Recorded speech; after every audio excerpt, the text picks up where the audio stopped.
And thank you for being here at the end of the last session. As we've seen for the last few hours, global tension, conflicts, shifting alliance are reshaping our world and the global order. Our next session, and I think it's written here, is Chinese creativity at home and abroad. It might seem counterintuitive to focus our next session on creativity and culture. But in the context of China and Europe, it's not only relevant, it's essential. Sorry, that better. Okay.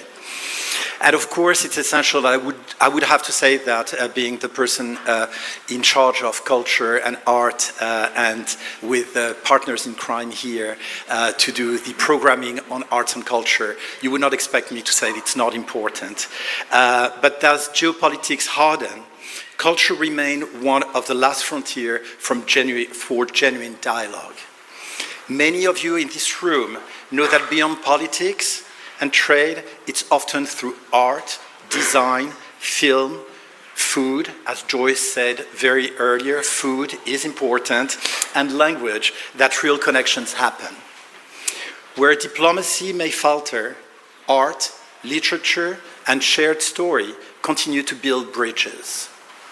Creativity is a form of soft power, a way to foster understanding and connection.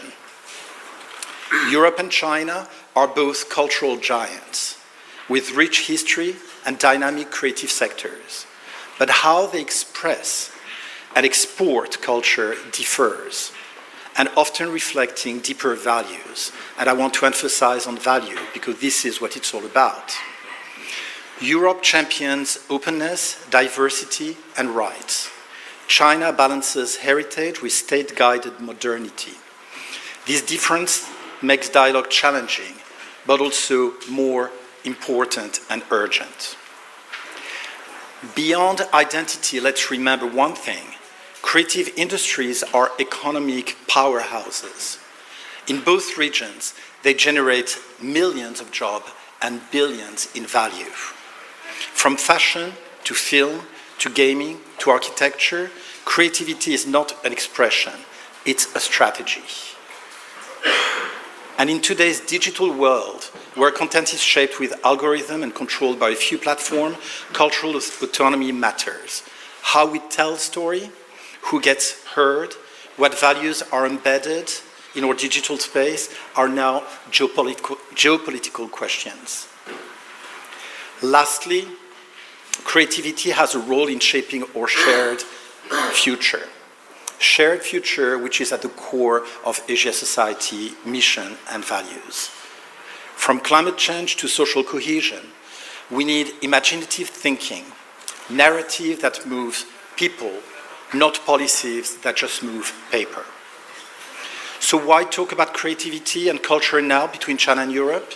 Because they help us see one another more clearly, work together more effectively, and imagine futures that we might actually want to share. To run this next session, I will let the floor to two much more dynamic and young and energetic people that will run a very engaging session that will involve all of you.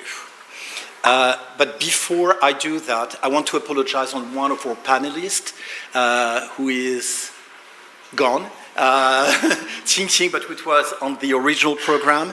Qingqing, as many good dancers, have a back problem. And he is, as we say in French, cloué au lit, nailed in bed, and cannot, at the last moment, could not come. So she apologizes to all of you. She would have loved to be here. But there is a wonderful replacement, and I will let the two, Rohan, my good friend here that I just blanked on the name, Capucine. How can I do that, Capucine, to you? To come and introduce the next panelist. Thank you.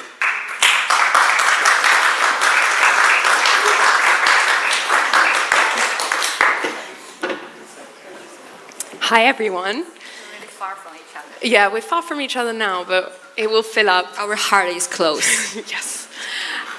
We are at the China Summit, and so this session will be slightly different with both English and Mandarin, so get ready for that.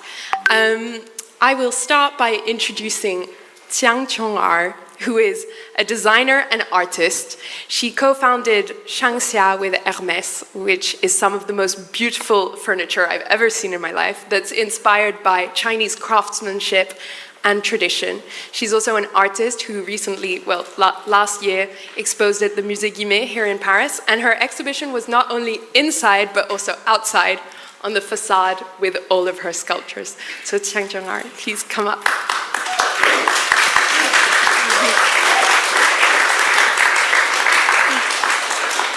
Our second speaker, Jia Jiawei, is an award-winning screenwriter. She is the screenwriter of a film that you may have heard of, A Little Red Flower, which was one of the highest-grossing films in 2020 worldwide and has been nominated for 4 major awards. She's also written for other film and TV, and I'm sure we'll hear about it more. Please come up.